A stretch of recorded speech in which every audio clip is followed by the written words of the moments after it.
କହିଲେ ହାତ ହାତେ ଏଗୁଡ଼ା ମୁଁ ଅଇଁଠାରେ ଆଉ ତମେ ଖାଇବ କେମିତି ନା କେତେବେଳେ ତମେ ଅଇଁଠା କରେ ମୁଁ ତ ଦେଖିଛି ତମେ ତ କାହିଁ ମୋଟା ଅଛି କାହିଁକି ନା ସ୍ଥୂଳ ଦେହ ତ୍ୟାଗ କଲା ପରେ ଆମର ଆଉ ଶକ୍ତି ନଥାଏ ଖାଇବା ପାଇଁ ମୁଁ ସୂକ୍ଷ୍ମାଂଶ ଗ୍ରହଣ କରେ। ଏଇ କେତେ ଗୁଡ଼ିଏ କଥାରେ ତାଙ୍କର ଏକଦମ ମନେ ହେଲା ଯେ ସେ ଅଛି। ଏମିତି ଦିନେ ରାତିରେ ଶୋଇଛନ୍ତି ସବୁବେଳେ ତ ସୁଧାରାଣୀକି ଝୁରନ୍ତି। ଦିନେ ରାତିରେ ହଠାତ୍ ତାଙ୍କ ଘରଟା ଆଲୋକିତ ହୋଇଗଲା ଆଉ ଜଣେ ମହାପୁରୁଷ ଶୂନ୍ୟରୁ ଓହ୍ଲେଇଲେ। ସେ କହିଲେ ବତ୍ସ ଏଇ ନାଓ ମନ୍ତ୍ର। ନା ନା ତା ଆଗରୁ ସେ ପୂର୍ଣ୍ଣାନନ୍ଦଗିରି ବୋଲି ଜଣେ ସାଧୁ ଆସିଥିଲେ ତାଙ୍କ ପାଖକୁ ଗଲେ ପୂର୍ଣ୍ଣାନନ୍ଦ ପରମହଂସ। ସେ 3 ଦିନ କାଳ ଗଲେ। ଚତୁର୍ଥ ଦିନ ସେ ସାଧୁ ସମସ୍ତଙ୍କୁ ପଠାଇ ଦେଇ ଠାକୁରଙ୍କୁ ଏକୁଟିଆ ନଳିନୀକି ଏକୁଟିଆ ରଖେଇଲେ। କହିଲେ କ'ଣ ତମେ ଚାହୁଁଛ କୁହ? ନା ମୁଁ ମୋର ମୃତା ସ୍ତ୍ରୀ କି ପାଇବାକୁ ଚାହେଁ। ନା ନା ମୃତା ସ୍ତ୍ରୀ କି ପାଇବାର ଯେଉଁ ସାଧନା ଜଗଜନନୀକି ମଧ୍ୟ ପାଇବାର ସେଇ ସାଧନା। ତେଣୁ ତୁମେ ଜଗଜନନୀକି ପାଇବାକୁ ନା ନା ମୋର ଜଗଜନନୀ ଦରକାର ନୁହନ୍ତି ମୋର ହେଉଛି ମୃତା ସ୍ତ୍ରୀ କି ପାଇବାର ପ୍ରବଳ ଇଚ୍ଛା। ତାପରେ ଆଉ ଆପଣ ମୋତେ ଆଜି ଡାକିକିରି ପଚାରିଲେ ସମସ୍ତଙ୍କୁ ବିଦାୟ ଦେଇ ମୁଁ ବ୍ରାହ୍ମଣ ପିଲା ଏଇ ଅଭିମାନରେ ଆପଣଙ୍କୁ ପ୍ରଣାମ କରିପାରିନି ତେଣୁ ଆପଣଙ୍କୁ ପ୍ରଣାମ କରୁଛି। ଏଠି ପୂର୍ଣ୍ଣାନନ୍ଦ କହିଲେ ତାହେଲେ ଇଏ କେଉଁ ସନ୍ନ୍ୟାସୀ ମାନେ ପ୍ରଣାମ ଚାହାନ୍ତିନି ଆମେ ଆମର କଲ୍ୟାଣ ପାଇଁ କରେ। ହଉ ତାପରେ ସେ ଆସିଲେ ଆପଣ ମୋତେ ସାଙ୍ଗରେ ନିଅନ୍ତୁ। ନା ଦେଖ ମୁଁ ତନ୍ତ୍ର ସାଧକ ନୁହେଁ ତୁମର ଅଲଗା ଗୁରୁ ଅଛନ୍ତି ଅଚିରେ ପାଇବ ମୁଁ ହିମାଳୟ ଚାଲି ଯାଉଛି। ସେ ଗଲେ ଭାରି। ତାପରେ ଠାକୁର ଏମିତି ପୁଣି ମାଆଙ୍କୁ ଝୁରୁଥାନ୍ତି। ଦିନେ ରାତିରେ ତାଙ୍କ ଘରଟା ଆଲୋକିତ ହୋଇଗଲା କି ଆଉ କହିଲେ ବତ୍ସ ଏଇ ନାଓ ମନ୍ତ୍ର ଏଇ ମନ୍ତ୍ର ନେଇ। ଠାକୁର ଦେଖିଲେ ବେଲପତ୍ରରେ ରକ୍ତ ଚନ୍ଦନରେ ଗୋଟେ ମନ୍ତ୍ର ଲେଖା ହେଇଛି। କି ଯିଏ ମନ୍ତ୍ର ଦେଲେ ତାକୁ ଟିକେ ପ୍ରଣାମ କରିବି ବୋଲି ଭାବିଲା ବେଳକୁ ଆଉ ସେ ନାହାନ୍ତି। ଘର ଯେଉଁ ଅନ୍ଧାରକୁ ସେଇ ଅନ୍ଧାର। ଘର ଲାଇଟ୍ ଦେଇକିରି ଦେଖିଲେ ଯେ ଲାଇଟ୍ ଦେଇକିରି ସେ ବେଲପତ୍ରଟି ତାଙ୍କ ହାତରେ ଅଛି। ତେଣୁ ସେ ବେଲପତ୍ର ଅର୍ଥ ଯେତେ ଯାହାକୁ ପଚାରିବାକୁ ଗଲେ କେହି ତାର ଅର୍ଥ କହିପାରିନି। କହିଲେ ଇଏ ମନ୍ତ୍ର ଭୁଲ କିଏ କେତେ କ'ଣ ସେଠୁ କହିଲେ। ଦିନେ ଜଣେ ଗୋଟେ ସାଙ୍ଗ ତାଙ୍କର ଇଏ ତ ବୁଲୁଛନ୍ତି ବାଇଆ କଲେ ସେ ତାଙ୍କ ଘରେ ରଖିଲେ ଜଣେ ସାଙ୍ଗ। ସେ ସାଙ୍ଗ ଘର ସାଙ୍ଗ କ'ଣ କଲେ ତାଙ୍କ ଭଉଣୀଟିକି ଆଙ୍କୁ ବାହା ଦେବା ପାଇଁ ଘରେ ରଖିଲେ। ଯେତେବେଳେ ସେ ବାହାଘର କଥା ପକାନ୍ତି ସାଙ୍ଗ ଇଏ ଚୁପ୍ ରହନ୍ତି କିଛି କହନ୍ତିନି। ସେ ଭାବିଲେ ଇଏ ମୌନେ ସମତି ଲକ୍ଷଣ ତେଣୁ ତାର ବୋଧେ ଇଚ୍ଛା ଅଛି ତାଙ୍କୁ ବାହାଘର କଲେ। ସେଠୁ ନାହିଁ ନାହିଁ କଲେ। ଯେତେବେଳେ ଜାଣିଲେ ନିକଟ ହୋଇଗଲା ଦିନ ଠାକୁର ନାହିଁ କଲେ କହିଲେ ସେତେବେଳେ ତ ତୁ ମୌନ ରହିଲୁ କାହିଁ କିଛି କହିଲୁନି ତେଣୁ ତୋତେ ବାହା ହେବାକୁ ପଡ଼ିବ। ଯେଉଁଦିନ ବାହାଘର ଜୀବନରେ ତ ଠାକୁର ଅନେକ ଦୁଃଖ କଷ୍ଟ ସହିଛନ୍ତି। ତାଙ୍କୁ ଭାରି ଆଉ ତାଙ୍କ ଉପରେ ନଜର ରଖିଲେ କୁଆଡ଼େ ଛାଡ଼ିଦେଲେନି। ସେଠୁ 4ଟା ବେଳ ହେଲା ଇଏ ଚୁପଚାପ ଭଦ୍ରଲୋକ ଲେଖି ବସିଲାଠୁ ଝାଡ଼ା ଯିବା ବାହାନାରେ ଇଏ ଗୋଟେ ଢାଳଟେ ଧରି ପଳେଇ ଆସିଲେ। ଆସିକିରି ଦେଖିଲେ କେହି ନଜର ଦେଉନାହାନ୍ତି। ତେଣୁ ସେ ଆମ୍ବ ଗଛକୁ ଚଢ଼ି ଆମ୍ବ ଗଛରୁ ପାଚେରିକି ଡେଇଁ ତା ତଳକୁ ଡେଇଁ ପଡ଼ିଲେ। ତା ତଳକୁ ଡେଇଁ ପଡ଼ିକିରି ଖୁବ୍ ଜୋରରେ ଦୌଡ଼ିଲେ। ପ୍ରଥମ ଗାଁରେ ରହିଲେନି, ଦ୍ୱିତୀୟ ଗାଁରେ ରହିଲେନି, ତୃତୀୟ ଗାଁକୁ ଯାଇକିରି ରହିଲେ। ଯାଇକିରି ଦାଣ୍ଡ ପିଣ୍ଡାରେ ଜଣଙ୍କର ବସିଲେ। ସେ ଘରେ ଗୋଟିଏ ବୁଢ଼ୀ ଥିଲେ କେବଳ ମାଲିକାଣୀ। ସେ କହିଲେ ବାବା ଏଇ ଘରକୁ ଆସୁନ ଦାଣ୍ଡ ପିଣ୍ଡାରେ କାହିଁ ବସ? ନା ମା ମୁଁ ଆଜି ରାତିଟା ଏଠି ରହିବି କାଲି ସକାଳେ ମୁଁ ପଳେଇବି। କହିଲେ ଆଉ ଘରେ ଶୁଅ। ସେ ଘରେ ଶୋଇଛନ୍ତି। ବହୁତ ସମୟ ପରେ ତାଙ୍କ ସ୍ୱାମୀ ଆସିଲେ। ସ୍ୱାମୀ କି ସ୍ତ୍ରୀ ଠାକୁର ଶୋଇଛନ୍ତି ଦାଣ୍ଡ ଘରେ ନିଦ ତ ହେଉନି। ତାଙ୍କ ସ୍ୱାମୀ କି ସ୍ତ୍ରୀ ପଚାରିଲେ କ'ଣ ବାହାଘର ଭଲରେ ହେଲା? ନା ନା ନା ବଡ଼ ଚଟପଟ ମାରିଲା। ତାପରେ ସେ ବୁଢ଼ୀ ଏ ବୁଢ଼ାଙ୍କୁ କ'ଣ କହିଲା କାନରେ ଠାକୁର ଜାଣିପାରିଲେ ତାଙ୍କରି ବିଷୟରେ ଆଲୋଚନା ହେଉଛନ୍ତି। ସେ ଥିରିକି ଦାଣ୍ଡ କବାଟ ଫିଟେଇ ଏକଦମ ଦୌଡ଼ି ଦୌଡ଼ି ଦୌଡ଼ି ଦୌଡ଼ି ଆସି ରେଳ ଧାରଣା ପାଖରେ ପହଞ୍ଚିଲେ। କେତେ ବାଟ ଚାଲି କେତେ ବାଟ ଟ୍ରେନରେ ବସି ଏମିତି ହଇରାଣି କାଶୀରେ ପହଞ୍ଚିଲେ। କାଶୀରେ ଅର୍ଥ କାହାକୁ ପଚାରିବେ କେହି ସେ ଅର୍ଥ କହିପାରିଲେନି। ଯେଉଁଠୁ ନ କହିପାରିଲେ ମନ୍ତ୍ରର ଅର୍ଥ କହିଲେ ଯାଉଛି ସିକ୍ ରୋଡ଼ରେ ଶୋଇଲେ କହିଲେ ଯାଉଛି ଅଫିମ ଖାଇକିରି ଆତ୍ମହତ୍ୟା କରିବି। ଯଦି ମନ୍ତ୍ର ଅର୍ଥ ପାଇଲି ନାହିଁ ତାହେଲେ ଆଉ ଅଛି ଲାଭ କ'ଣ? ସେ ତ ସୁଧା ତ ନାହିଁ।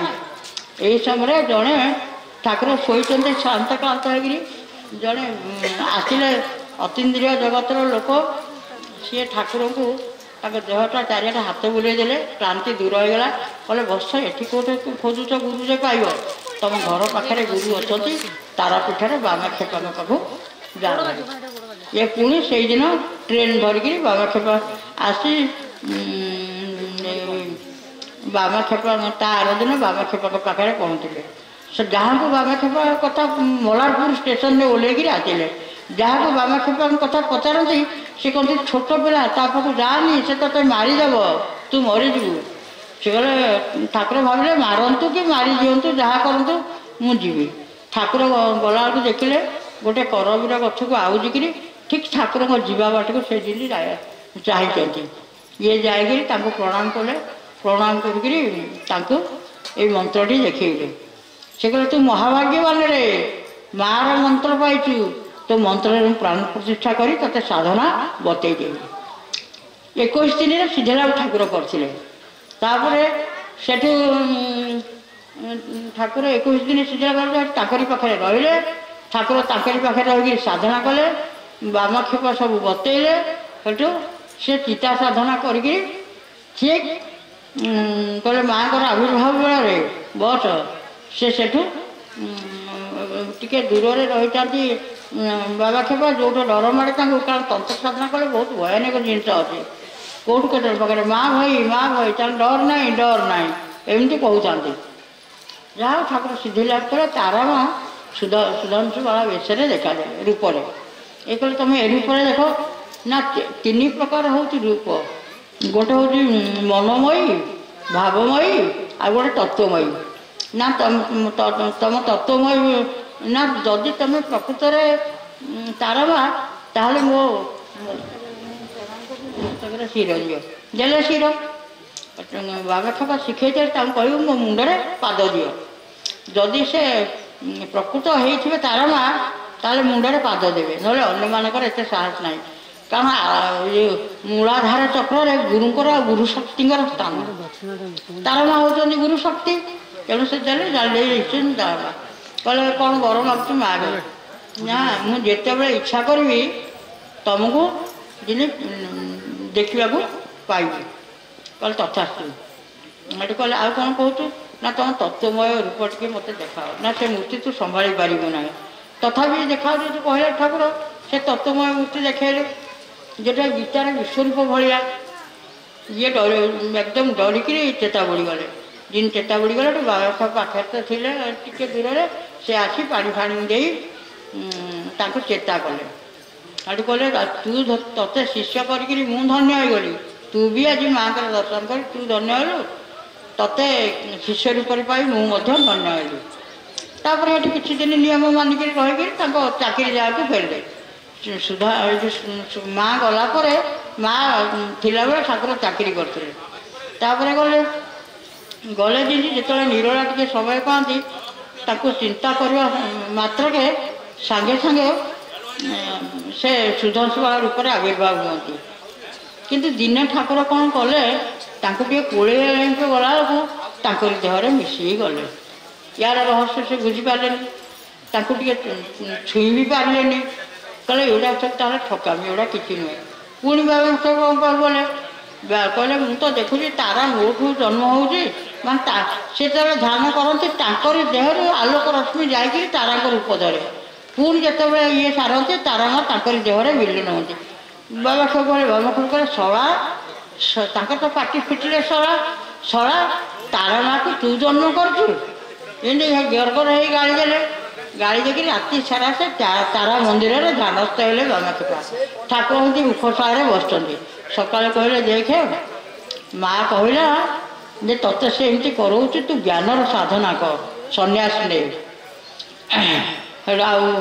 प्रसाद पाई काली किसी खाइनु आज प्रसाद है मात्र खाईदे पड़ा ये कहले ज्ञानी गुरु कौट खोजी आप मत सन्यास दिंतु ना मुझे वैदिक सन्यास ने ते वैदिक सन्यास नाक पड़ो मु अवधूत सन्यास तेणु से धारा मत जना ना पुणी गुरु खोजा पुणी एमती गोटे घर को आसले चाकरी जोगदेले यहीथर बामाक्षेपा आसला से कुआड़े पलि जाए चाहिए ज्ञानी गुरु खोजापी तो काशी के आसिले काशी तो गुरु मिलने जड़े कहला तुम बापा पुलिस को खबर देती तुमको धरनापी ସେଇଦିନ ସେଠୁ ଆସିକିରି ପଶ୍ଚିମକୁ ଯା ବୋଲି ବାବା ପଚାରିଲେ ମୁଁ କେଉଁଟା ଗୁରୁ କହିବି ନା ପଶ୍ଚିମକୁ ଯା। ସେଠୁ ସେ ଆଜମେରୀ ଆସିଲେ ଆଉ ଆଜମେରୀ ଗୋଟେ ପୋଖରୀରେ ଗାଧୋଉଛନ୍ତି, ଆଉ ଜଣେ ବଙ୍ଗାଳୀ ଭଦ୍ରବ୍ୟକ୍ତି ବି ଗାଧୋଉଛନ୍ତି। ସେଠୁ କଥାବାର୍ତ୍ତା ହଉ ଜଣା ହେଲା ଇଏ ବି ବଙ୍ଗାଳୀ ସେ ବି ବଙ୍ଗାଳୀ। ସେଠି କହିଲେ ବଙ୍ଗାଳୀ ଲୋକ କ'ଣ ଏତେ ଅପରିଷ୍କାର ହୁଅନ୍ତି, ଆସ ମୋ ଘରକୁ ଆସ। ଘରକୁ ଡାକିଲା, ଖାଇବାକୁ ଦେଲା, ଭଲ ଧୋତି ନୂଆ ଧୋତି ଫୋତି ପିନ୍ଧିବାକୁ ଦେଲେ। କହିଲେ ଆଜି କୋଟା ରାଜାଙ୍କର ଗୁରୁ ରାଜଗୁରୁ ଆସୁଛନ୍ତି ବକ୍ତୃତା ଦେବା ପାଇଁ, ବେଦାନ୍ତ ବିଷୟରେ କହିବା ପାଇଁ। ଆଜି ଚାଲ ନା, ନାଇଁ ମୁଁ ଯିବିନି, ସଭା ସମିତିରେ ମୋର ଦରକାର ନାହିଁ। ନା ଆରେ ସାରେ ଚାଲ ନା, ଘରେ କାହିଁକି ବସିବ, ଚାଲ ବୁଲିଯିବ। ସେ ଯେମିତି ଯାଇଛନ୍ତି ସେ ସଭାକୁ, ସେ ସଚ୍ଚିଦାନନ୍ଦକୁ ଦେଖିଛନ୍ତି। ସଚ୍ଚିଦାନନ୍ଦ ଷ୍ଟେଜରେ ଛିଡ଼ା ହେଲେ ବେଦାନ୍ତ ବିଷୟରେ କହିବା ପାଇଁ। ପାଇଛି ପାଇଛି ଗୁରୁ ପାଇଛି କହିକିରି, କିନ୍ତୁ ଲୋକ ସମୁଦ୍ରକୁ ଆଡ଼େଇ ହେଇକିରି ଯାଇକିରି ତାଙ୍କ ପାଦ ତଳେ ପଡ଼ିଗଲେ। ସେ ଯେତେବେଳେ ତାଙ୍କ ଚେଲାମାନଙ୍କୁ କହିଲେ ସେ ପଡ଼ିକିରି ସେନ୍ସଲେସ୍ ହେଇଗଲେ। ନାଠୁ ତାଙ୍କର ପୁଣି ପାଣି ଫାଣି ଆଣି ଚେତା କଲାବେଳକୁ ଲୋକ ଭାଙ୍ଗିଗଲେଣି। ଇଏ ମଧ୍ୟ ବାହାରିଲେ ଆଶ୍ରମକୁ ଯିବା ପାଇଁ। ସେ ସବୁ କଥା ତାଙ୍କୁ କହିଲେ, ଇଏ ଏଇଟା ବିଶ୍ୱାସ କଲେନି, ଏଇଟା ତ ମନ ଗଢ଼ା କଥା କହିକିରି ସେ ମଧ୍ୟ ତାଙ୍କ ପଛେ ପଛେ ଚାଲିକିରି ସେ ପୁଷ୍କର ତୀର୍ଥରେ ତାଙ୍କ ସାବିତ୍ରୀ ପାହାଡ଼ରେ ତାଙ୍କ ଆଶ୍ରମ ଥିଲା, ସେଇଠିକି ଠାକୁର ଗଲେ।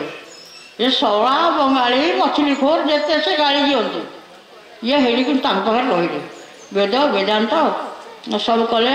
ଯେତେବେଳେ ମନ ଟିକେ ଉଣା ହୁଏ ପଳେଇ ଆସିବା ପାଇଁ, ସେତେବେଳେ ବଡ଼ ଭାଇ ବ୍ରହ୍ମାନନ୍ଦ ସରସ୍ୱତୀ ଗୁରୁ ଭାଇ ତାଙ୍କୁ ସାନ୍ତ୍ୱନା ଦିଅନ୍ତି, କହନ୍ତି ତୁ ତ ସବୁ ଧ୍ୱଂସ କରିବାକୁ ଚାହେଁ ଆସୁଛୁ, ପୁଣି ମୋର ମା ମୋର ଭଉଣୀ କ'ଣ, ଏଗୁଡ଼ା କ'ଣ କଥା। ଯାହା ହଉ ଦିନେ କହିଲେ ଆପଣ ମୋତେ ସନ୍ନ୍ୟାସ ଦିଅନ୍ତୁ। ନା ଯା ତୋ ବାପାଙ୍କଠୁ ଅନୁମତି ଆଣିବେ। ନା ଆପଣ ବାପାଙ୍କଠୁ ଅନୁମତି ଆଣିଛନ୍ତି।